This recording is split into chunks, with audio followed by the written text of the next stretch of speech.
IBPSನವರು specialist officers ಹುದ್ದೆಗಳಿಗೆ ಅರ್ಜಿಗಳನ್ನು ಕರೆದಿದ್ದಾರೆ. ಇಲ್ಲಿ 745ಕ್ಕೂ ಹೆಚ್ಚು ಹುದ್ದೆಗಳು ಖಾಲಿ ಇದೆ ಅಂತ ಹೇಳ್ತಿದ್ದಾರೆ. ಈ ಹುದ್ದೆಗಳು 11 ಪಬ್ಲಿಕ್ ಸೆಕ್ಟರ್ ಬ್ಯಾಂಕ್ಸ್ಗಳಲ್ಲಿ ಇದೆ ಅಂತ ಹೇಳ್ತಿದ್ದಾರೆ. ಕೆಲವೇ ನಿಮಿಷದಲ್ಲಿ ನಿಮಗೆ ಇದರ ಬಗ್ಗೆ ಹೆಚ್ಚಿನ ಮಾಹಿತಿ ಸಿಗುತ್ತೆ. ಕಡೆಯವರೆಗೂ ವಿಡಿಯೋನ ನೋಡೋದನ್ನು ಮಾತ್ರ ಮರಿಬೇಡಿ. ಈ ಮಾಹಿತಿಯನ್ನು ನಿಮಗೆ ಕನ್ನಡದಲ್ಲಿ ತರ್ತಾ ಇರೋದು ಐ ಎಮ್ ಫಾರ್ ಕೆರಿಯರ್ ಚಾನಲಿಂದ. ಇದರ slogan my path my future. ಈ ಚಾನಲ್ಗೆ ಸಬ್ಸ್ಕ್ರೈಬ್ ಮಾಡಿಕೊಂಡು ನೋಟಿಫಿಕೇಶನ್ ಬೆಲ್ ಒತ್ತೋದ್ರಿಂದ ನಿಮಗೆ ಉದ್ಯೋಗದ ಮಾಹಿತಿ ಕನ್ನಡದಲ್ಲಿ ನಿರಂತರವಾಗಿ ಸಿಗ್ತಾ ಇಂತಹ ಕನ್ನಡದಲ್ಲಿ ಸಿಗ್ತಾ ಇರೋವಂಥ ಮಾಹಿತಿಯ ವಿಡಿಯೋಗೆ ಒಂದು ಲೈಕ್ ಬಟನ್ ಕೊಡಿ ಹಾಗೂ ಎಲ್ಲರೊಂದಿಗೆ ಹಂಚಿಕೊಳ್ಳಿ. IBPS ಅಂದರೆ institute of banking personal selections ಅಂತ. ಇವರು ಈ ಪಬ್ಲಿಕ್ ಸೆಕ್ಟರ್ ಬ್ಯಾಂಕ್ಸ್ಗಳಲ್ಲಿ ಬರುವಂತಹ ಕ್ಲರಿಕಲು ಮತ್ತು ಅಧಿಕಾರಿಗಳ ಹುದ್ದೆ ಏನಿರುತ್ತೆ ಅವುಗಳಿಗೆ ರಿಕ್ರೂಟ್ಮೆಂಟ್ ಮಾಡ್ತಾರೆ. ಇದು ಒಂದು ಅಟಾನಮಸ್ ಬಾಡಿಯಾಗಿರುತ್ತೆ. ರಿಸರ್ವ್ ಬ್ಯಾಂಕ್ ಆಫ್ ಇಂಡಿಯಾನವರ ಗವರ್ನೆನ್ಸಲ್ಲಿ ಇರುವಂತಹ ಸಂಸ್ಥೆ ಇದು. ಈಗ ನೀವು ಹುದ್ದೆಗಳು ಯಾವುದ್ಯಾವುದರಲ್ಲಿದೆ, ಎಷ್ಟು ಹುದ್ದೆಗಳಿದೆ ಸ್ಪೆಷಲಿಸ್ಟ್ ಆಫೀಸರ್ಸ್ಗಳು ಅಂತ ನೋಡಿದಾಗ ಅಗ್ರಿಕಲ್ಚರ್ ಫೀಲ್ಡ್ ಆಫೀಸರ್ನಲ್ಲಿ 190 ಹುದ್ದೆಗಳಿದೆ. HR ಪರ್ಸನಲ್ ಆಫೀಸರ್ಸ್ಗೆ 60 ಹುದ್ದೆಗಳಿದೆ. IT ಆಫೀಸರ್ಸ್ ಫೀಲ್ಡಲ್ಲಿ 301 ಹುದ್ದೆ ಇದೆ. ಲಾ ಆಫೀಸರ್ಸ್ಗೆ 105 ಹುದ್ದೆಗಳಿದೆ. ರಾಜಭಾಷಾ ಅಧಿಕಾರಿಗೆ 89 ಹುದ್ದೆಗಳಿದೆ. ಮಾರ್ಕೆಟಿಂಗ್ ಆಫೀಸರ್ಸಲ್ಲಿ ಎಷ್ಟು ಹುದ್ದೆ ಇದೆ ಅನ್ನೋದು ಅವರು ಅನೌನ್ಸ್ ಮಾಡಬೇಕಾಗಿದೆ ಅಷ್ಟೇ. ಈ 700ಕ್ಕೂ ಹೆಚ್ಚು ಹುದ್ದೆಗಳಿದೆಯಲ್ಲ ಸ್ಪೆಷಲಿಸ್ಟ್ ಆಫೀಸರ್ಸು, ಅದು ಈ 11 ಪಬ್ಲಿಕ್ ಸೆಕ್ಟರ್ ಬ್ಯಾಂಕ್ಸ್ಗಳಲ್ಲೇ ಇದೆ. Bank of Baroda, Canara bank, Indian overseas bank, UCO bank, bank of India, central bank of India, Punjab national bank, union bank of India, bank of Maharashtra, Indian bank ಮತ್ತು ಪಂಜಾಬ್ ಅಂಡ್ ಸಿಂಧ್ ಬ್ಯಾಂಕ್ನಲ್ಲಿ ಹುದ್ದೆಗಳು ಖಾಲಿ ಇವೆ. ಶೈಕ್ಷಣಿಕ ವಿದ್ಯಾಭ್ಯಾಸ ಏನಾಗಿರಬೇಕು ಅಂತ ಪ್ರತಿಯೊಂದು ಸ್ಪೆಷಲಿಸ್ಟ್ ಆಫೀಸರ್ಸ್ ಬಗ್ಗೆ ತಿಳ್ಕೊಳ್ತಾ ಹೋಗೋಣ. ಮೊದಲನೇದಾಗಿ IT ಆಫೀಸರ್ಸ್. ಇವರಿಗೆ ಈ ಒಂದು ಹುದ್ದೆಗೆ ನೀವು BE BTech ಅಥವಾ ME MTech ಮಾಡಿದರೆ ನೀವು ಅರ್ಜಿಗಳನ್ನು ಸಲ್ಲಿಸ್ಬೋದಾಗಿದೆ. ಈ ಇಂಜಿನಿಯರಿಂಗ್ನ ನೀವು computer science, computer application, IT, electronics, ENT, ENC ಮತ್ತು E&Iನಲ್ಲಿ ಮಾಡ್ಕೊಂಡಿರಬೇಕು. ಎರಡನೇ ಹುದ್ದೆ ಅಗ್ರಿಕಲ್ಚರ್ ಫೀಲ್ಡ್ ಆಫೀಸರ್.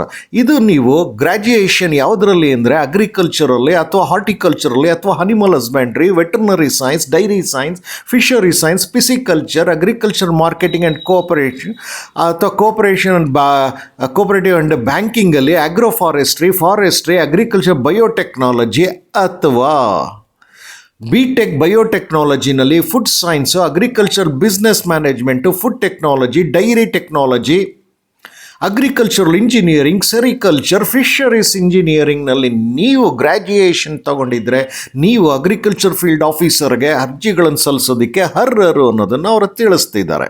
ಮೂರನೇ ಸ್ಪೆಷಲಿಸ್ಟ್ ಆಫೀಸರ್ ಅಂದರೆ ರಾಜಭಾಷಾ ಅಧಿಕಾರಿ ಅಂತ. ಇದಕ್ಕೆ ನೀವು ಪೋಸ್ಟ್ ಗ್ರ್ಯಾಜುಯೇಷನ್ ಡಿಗ್ರಿನ ಹಿಂದಿನಲ್ಲಿ ಮಾಡಿ ಇಂಗ್ಲೀಷನ್ನು ನೀವು ಡಿಗ್ರಿ ಲೆವೆಲಲ್ಲಿ ಒಂದು ಸಬ್ಜೆಕ್ಟಾಗಿ ಓದಿದ್ರೆ ಸಾಕು, ಅಥವಾ ಪೋಸ್ಟ್ ಗ್ರ್ಯಾಜುಯೇಷನ್ ಡಿಗ್ರಿನ ನೀವು ಸಂಸ್ಕೃತದಲ್ಲಿ ಮಾಡಿ ಈಗ ಡಿಗ್ರಿ ಲೆವೆಲಲ್ಲಿ ಇಂಗ್ಲೀಷ್ ಮತ್ತು ಹಿಂದಿಯನ್ನು ಸಬ್ಜೆಕ್ಟಾಗಿ ಓದಿದ್ರೆ ಸಾಕು. ನಾಲ್ಕನೇದು ನಿಮಗೆ ಲಾ ಆಫೀಸರ್ಸು. ಇದಕ್ಕೆ ಬ್ಯಾಚುಲರ್ ಡಿಗ್ರಿ ಇನ್ ಲಾ LLBನಲ್ಲಿ ನೀವು ಮಾಡ್ಕೊಂಡಿರಬೇಕಾಗತ್ತೆ. ಜೊತೆಗೆ ಬಾರ್ ಕೌನ್ಸಿಲಲ್ಲಿ ಅಡ್ವೊಕೇಟ್ ಅಂತ ಎನ್ರೋಲ್ ಕೂಡ ಮಾಡ್ಕೊಂಡಿರಬೇಕು. ಐದನೇದಾಗಿ HR ಅಥವಾ ಪರ್ಸನಲ್ ಆಫೀಸರು. ಇದಕ್ಕೆ ಪೋಸ್ಟ್ ಗ್ರ್ಯಾಜುಯೇಷನ್ ಡಿಗ್ರಿ ಆಗಿರಬೇಕು ಅಥವಾ ಪೋಸ್ಟ್ ಗ್ರ್ಯಾಜುಯೇಷನ್ ಡಿಪ್ಲೊಮೊ ಯಾವುದರಲ್ಲಿ ಅಂದರೆ personal management, industrial relations, HR, HRD, social work ಅಥವಾ ಲೇಬರ್ ಲಾನಲ್ಲಿ ಮಾಡ್ಕೊಂಡಿರಬೇಕು ಅಂತ ಅವರು ತಿಳಿಸ್ತಾರೆ. ಆರನೇದು ಹಾಗೂ ಕಡೆಯದು ಮಾರ್ಕೆಟಿಂಗ್ ಆಫೀಸರ್. ಇದಕ್ಕೆ ನೀವು 2 ಇಯರ್ MMS ಮಾರ್ಕೆಟಿಂಗಲ್ಲಿ ಅಥವಾ 2 ಇಯರ್ MBA ಮಾರ್ಕೆಟಿಂಗಲ್ಲಿ ಅಥವಾ 2 ಇಯರ್ PGDBA ಅಥವಾ PGDBM ಅಥವಾ PGPM ಅಥವಾ PGDM ಅದನ್ನು ಮಾರ್ಕೆಟಿಂಗಲ್ಲಿ ಸ್ಪೆಷಲೈಸೇಷನ್ ಜೊತೆಗೆ ಮಾಡ್ಕೊಂಡಿರಬೇಕು ಅನ್ನೋದನ್ನು ಅವರು ತಿಳಿಸಿದ್ದಾರೆ. ವಯಸ್ಸಿಗೆ ಬಂದಾಗ ನಿಮ್ಮ ವಯಸ್ಸು 20ರಿಂದ 30ರ ಒಳಗೆ ಇರಬೇಕು. 30 ದಾಟಿ ನೀವು ಇನ್ನು ಅರ್ಜಿ ಸಲ್ಲಿಸಬೇಕು ಅನ್ನೋದಾದರೆ ಅಪ್ಪರ್ ಏಜ್ ರಿಲ್ಯಾಕ್ಸೇಷನ್ ಸರ್ಕಾರದ ನಿಯಮದಂತೆ ನೀಡಲಾಗತ್ತೆ ಅನ್ನೋದನ್ನು ತಿಳಿಸಿದ್ದಾರೆ ಅವರು. ಸೊ ನಿಮಗೆ ವಯಸ್ಸಿನಲ್ಲಿ ತೊಂದರೆ ಇಲ್ಲ ಅಂದರೆ ನಿಮ್ಮ ಸಬ್ಜೆಕ್ಟ್ಸ್ಗಳು ಸ್ಪೆಷಲೈಸ್ಡ್ ಆಫೀಸರ್ಸ್ ಪೋಸ್ಟ್ ಏನು ಕರೆದಿದ್ದಾರೆ ಅದಕ್ಕೆ ಸರಿಯಾಗಿದೆ ಅನ್ನೋದಾದರೆ ನಿಮಗೆ ಇಂತಹ ಬ್ಯಾಂಕು ಕೈ ತುಂಬ ಸಂಬಳ ಬರುವಂತಹ ಯೂತ್ ಸ್ಯಾಲ್ರಿ ಇರುವಂತಹ ಹುದ್ದೆಗಳಿಗೆ ನೀವು ಅರ್ಜಿ ಸಲ್ಲಿಸಬೇಕು ಅನ್ನೋದಾದರೆ 21 ಜುಲೈ 2026 ಒಳಗೆ ನೀವು ಸಲ್ಲಿಸಬೇಕಾಗತ್ತೆ. ಸಂಬಳಕ್ಕೆ ಬಂದಾಗ 48,480 ಬೇಸಿಕ್ ಆಗುತ್ತೆ. ನನ್ನನ್ನು ನಂಬಿ ಇದಕ್ಕೆ HRA DA ಎಲ್ಲ ಸೇರಿದ್ರೆ ನಿಮಗೆ ಕೈ ತುಂಬ ಸಂಬಳ ಬರುವಂಥ ಹ್ಯೂಜ್ ಸ್ಯಾಲ್ರಿ ಜಾಬ್ ಇದು. ಆಯ್ಕೆ ಹೇಗೆ ನಡೆಯುತ್ತೆ ಅನ್ನೋದಾದರೆ 3 ಹಂತದಲ್ಲಿ ಆಗುತ್ತೆ. ಎಲ್ಲವೂ ಮೊದಲನೇದು 2ನೇ ಹಂತದ್ದು ಆನ್ಲೈನ್ನಲ್ಲಿ ನಡೆಯುತ್ತೆ. ಆನ್ಲೈನ್ನಲ್ಲಿ ನಡೆಯುವ ಪ್ರಿಲಿಮಿನರಿ ಎಕ್ಸಾಮಿನೇಷನ್ ಆಬ್ಜೆಕ್ಟಿವ್ ಆಗಿರುತ್ತೆ.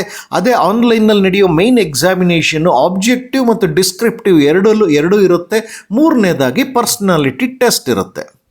ನೀವು ಪ್ರಿಲಿಮಿನರಿ ಎಕ್ಸಾಮಿನೇಷನ್ ನೋಡಿದ್ರೆ IT, ಅಗ್ರಿಕಲ್ಚರ್, HR ಮತ್ತು ಮಾರ್ಕೆಟಿಂಗ್ ಏರಿಯಾನವ್ರಿಗೆ 100 ಪ್ರಶ್ನೆಗಳನ್ನು ಕೇಳ್ತಾರೆ. 125 ಮಾರ್ಕ್ಗಳಿರುತ್ತೆ, ಅಂಕಗಳಿರುತ್ತೆ. ಇದನ್ನು ನೀವು 80 ನಿಮಿಷದಲ್ಲಿ ಉತ್ತರಿಸಬೇಕಾಗಿರುತ್ತೆ. ನಿಮಗೆ ಪ್ರಶ್ನೆಗಳನ್ನು English language, quantitative aptitude, reasoning ability ಮತ್ತು ಪ್ರೊಫೆಷ್ನಲ್ ನಾಲೆಡ್ಜಿಗೆ ಸಂಬಂಧಪಟ್ಟಂತೆ ಕೇಳಿರ್ತಾರೆ ಅವರು. ಅದೇ ಪ್ರಿಲಿಮಿನರಿ ಎಕ್ಸಾಮಿನೇಷನ್ ಆನ್ಲೈನ್ನಲ್ಲಿರುತ್ತಲ್ಲ, ಲಾ ಮತ್ತು ರಾಜಭಾಷಾ ಅಧಿಕಾರಿಗಳಿಗೆ ಅವರಿಗೂ 100 ಪ್ರಶ್ನೆಗಳಿರುತ್ತೆ, 125 ಅಂಕಗಳಿರುತ್ತೆ, 80 ನಿಮಿಷದಲ್ಲೇ ಉತ್ತರಿಸಬೇಕಾಗಿರುತ್ತೆ. ಆದರೆ ಅವರಿಗೆ ಪ್ರಶ್ನೆಗಳನ್ನು ಇಂಗ್ಲೀಷ್ ಲ್ಯಾಂಗ್ವೇಜು ಜೊತೆಗೆ general awareness on banking industry ಬಗ್ಗೆ, ರೀಸನಿಂಗ್ ಮತ್ತು ಪ್ರೊಫೆಷ್ನಲ್ ನಾಲೆಡ್ಜಿಗೆ ಸಂಬಂಧಪಟ್ಟಂತೆ ಪ್ರಶ್ನೆಗಳನ್ನು ಕೇಳ್ತಾರೆ. 2ನೇ ಹಂತದ ಪರೀಕ್ಷೆ ಮೇನ್ಸ್ ಎಕ್ಸಾಮ್ ಅಂತಾರೆ. ಇದು ಆನ್ಲೈನ್ನಲ್ಲೇ ಇರುತ್ತೆ. ಇದನ್ನು IT, ಅಗ್ರಿಕಲ್ಚರ್, HR ಮತ್ತು ಮಾರ್ಕೆಟಿಂಗ್ ಏರಿಯಾನವ್ರಿಗೆ 152 ಪ್ರಶ್ನೆಗಳನ್ನು ಕೇಳ್ತಾರೆ. 225 ಮಾರ್ಕ್ಸ್ ಇರುತ್ತೆ. 155 ನಿಮಿಷ ಕೊಡ್ತಾರೆ ಉತ್ತರಿಸೋದಕ್ಕೆ. ವಿಷಯ ಏನಿರುತ್ತೆ ಅಂದರೆ English language, reasoning, quantitative aptitude, professional knowledge ಹಾಗೂ ಡಿಸ್ಕ್ರಿಪ್ಟಿವ್ ಪೇಪರ್ ಇರುತ್ತೆ ಇಲ್ಲಿ. ಇದೇ ಮೈನ್ ಎಕ್ಸಾಮಿನೇಷನ್ನು ಲಾ ಮತ್ತು ರಾಜಭಾಷಾ ಅಧಿಕಾರಿ ಅನ್ನೋರಿಗೆ 152 ಪ್ರಶ್ನೆಗಳಿರುತ್ತೆ, 225 ಮಾರ್ಕ್ಸ್ ಇರುತ್ತೆ, 155 ಅಂಕಗಳು ಇರುತ್ತೆ. ಇವರಿಗೆ ಸಬ್ಜೆಕ್ಟ್ಸ್ ಏನಿರುತ್ತೆ ಅಂದರೆ ಇಂಗ್ಲೀಷ್ ಲ್ಯಾಂಗ್ವೇಜು, ರೀಸನಿಂಗ್ ಜೊತೆಗೆ general awareness on banking industry, professional knowledge ಹಾಗೂ ಡಿಸ್ಕ್ರಿಪ್ಟಿವ್ ಪೇಪರು ಇರುತ್ತೆ ಇವ್ರಿಗೆ. ಪ್ರಿಲಿಮಿನರಿ ಮತ್ತು ಮೇನ್ಸಲ್ಲಿ ಪಾಸಾದವರಿಗೆ ಕಡೆಯಲ್ಲಿ 3ನೇ ಹಂತದಲ್ಲಿ ಪರ್ಸ್ನಾಲಿಟಿ ಟೆಸ್ಟ್ ಕೂಡ ಮಾಡ್ತಾ ಇದ್ದಾರೆ. ನಿಮಗೆ ಗಮನಿಸಬೇಕಾಗಿರೋದು ಏನು ಅಂದರೆ ಉತ್ತರಿಸಬೇಕಾದಾಗ ಬಹಳ ಜಾಗರೂಕತೆಯಿಂದ ಇರಬೇಕಾಗುತ್ತೆ. ಯಾಕೆ ಅಂತಂದರೆ ತಪ್ಪು ಉತ್ತರಕ್ಕೆ ಪೆನಾಲ್ಟಿ ಇರುತ್ತೆ ಅನ್ನೋದನ್ನು ಅವರು ತಿಳಿಸಿದ್ದಾರೆ. ಪರೀಕ್ಷೆ ನಿಮಗೆ ಇಡೀ ದೇಶದಲ್ಲಿ, ಭಾರತ ದೇಶದಲ್ಲಿ ನಡೆಯುತ್ತೆ. ಕರ್ನಾಟಕದ ಮಟ್ಟಿಗೆ ನೋಡಿದ್ರೆ ಬೆಂಗಳೂರು, ಮೈಸೂರು, ಮಂಗಳೂರು, ಉಡುಪಿ, ಶಿವಮೊಗ್ಗ, ಹುಬ್ಬಳ್ಳಿ, ಧಾರವಾಡ, ಬೆಳಗಾವಿ ಹಾಗೂ ಕಲಬುರಗಿನಲ್ಲಿ ಇರುತ್ತೆ.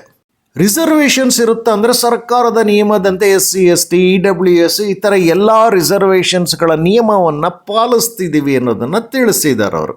ನನ್ನ ಕಳಕಳಿ ಏನು ಅಂತಂದರೆ ನೀವು ನೋಟಿಫಿಕೇಷನ್ ಏನಿದೆ ಅದನ್ನು ಕನಿಷ್ಠ 2 ಬಾರಿ ಆದರೂ ಓದಬೇಕಾಗತ್ತೆ. ಓದಿದಾಗ ಮಾತ್ರ ನಿಮಗೆ ಅರ್ಜಿ ಸಲ್ಲಿಸುವ ವಿಧಾನ ಆಗ್ಬೋದು, ಅಲ್ಲಿ ಸೆಲೆಕ್ಷನ್ ಪ್ರೊಸೀಜರ್ಸ್ಗಳಾಗ್ಬೋದು, ಅಲ್ಲಿ ಕೇಳುವಂಥ ಪ್ರಶ್ನೆಗಳಿಗಾಗ್ಬೋದು, ಸಂಬಳದ ವಿಚಾರ ಆಗ್ಬೋದು, ಜಾಬ್ಸ್ಗಳು ಎಲ್ಲೆಲ್ಲಿ ಎಷ್ಟಿದೆ ಅನ್ನೋದ್ರ ಬಗ್ಗೆ ಆಗ್ಬೋದು, ಎಕ್ಸಾಮಿನೇಷನ್ ಸೆಂಟರ್ಸ್ ಬಗ್ಗೆ ಆಗ್ಬೋದು, ಹಲವು ಮಾಹಿತಿಗಳು ಸಿಗುತ್ತೆ. 2 ಸರಿ ಓದಿದ ನಂತರ ನಿಮ್ಮಲ್ಲಿ ಆ ಒಂದು ಕ್ವಾಲಿಫಿಕೇಷನ್ ಇದೆ ಅಂದರೆ ಆ ಸ್ಪೆಷಲಿಸ್ಟ್ ಆಫೀಸರ್ಸ್ಗೆ ನೀವು ಅರ್ಜಿಗಳನ್ನು ಕೂಡಲೇ ಸಲ್ಲಿಸಿ. ನೋಟಿಫಿಕೇಷನ್ ಲಿಂಕ್, ಆನ್ಲೈನ್ನಲ್ಲಿ ಸಬ್ಮಿಟ್ ಮಾಡೋದಕ್ಕೆ ಲಿಂಕ್, ವೆಬ್ಸೈಟ್ ಲಿಂಕ್ ಎಲ್ಲವನ್ನು ನಾನು ಡಿಸ್ಕ್ರಿಪ್ಷನ್ ಬಾಕ್ಸಲ್ಲಿ ಕೊಟ್ಟಿದ್ದೇನೆ. ನೀವು ಈ ವಿಡಿಯೋನ ಲಿಂಕ್ ಮುಖೇನ ನೋಡಿದಾಗ ಮಾತ್ರ ವಿಡಿಯೋ ಕೆಳಗಡೆ ನಿಮಗೆ ಡಿಸ್ಕ್ರಿಪ್ಷನ್ ಬಾಕ್ಸ್ ಕಾಣುತ್ತೆ. ಅಲ್ಲಿ ನಾನು ಎಲ್ಲ ಲಿಂಕ್ಗಳನ್ನು ಕೊಟ್ಟಿದ್ದೇನೆ. ಲಿಂಕ್ಗಳಿಗೆ ಹೋಗಿ ನೀವು ಎಲ್ಲವನ್ನು ಓದಿ ಅರ್ಥ ಮಾಡಿಕೊಂಡು ಕೂಡಲೇ ಅರ್ಜಿಗಳನ್ನು ಸಲ್ಲಿಸಿ. ಈ ಮಾಹಿತಿಯನ್ನು ನಿಮಗೆ ತಂದದ್ದು IM for Career ಚಾನಲಿಂದ ಕನ್ನಡದಲ್ಲಿ ಉದ್ಯೋಗದ ಮಾಹಿತಿ ನೀಡ್ತಿರೋ ಈ ಚಾನಲ್ನ slogan my path my future. ಇದಕ್ಕೆ ನೀವು ಸಬ್ಸ್ಕ್ರೈಬ್ ಮಾಡಿಕೊಂಡು ನೋಟಿಫಿಕೇಷನ್ ಬೆಲ್ ಒತ್ತೋದ್ರಿಂದ ನಿಮಗೆ ಉದ್ಯೋಗದ ಮಾಹಿತಿ ನಿರಂತರವಾಗಿ ಸಿಗ್ತಲೇ ಇರುತ್ತೆ. ಇದಕ್ಕೆ ಒಂದು ಲೈಕ್ ಬಟನ್ ಕೊಡೋದಲ್ಲದೆ ಎಲ್ಲರೊಂದಿಗೆ ಹಂಚಿಕೊಳ್ಳಿ.